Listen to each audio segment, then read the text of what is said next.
Nah, kali ini aku mau bikin rendang Padang ala Susi Kitchen pastinya ya.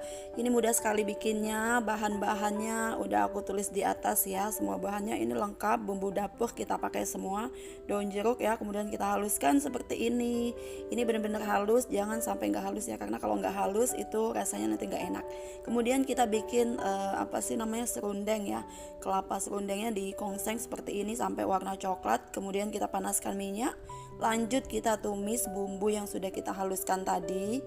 Kemudian kita masukkan bumbu bubuk. Jika bumbunya udah matang, kita masukkan daging. Kemudian jika udah meresap dagingnya, kita masukkan serundeng.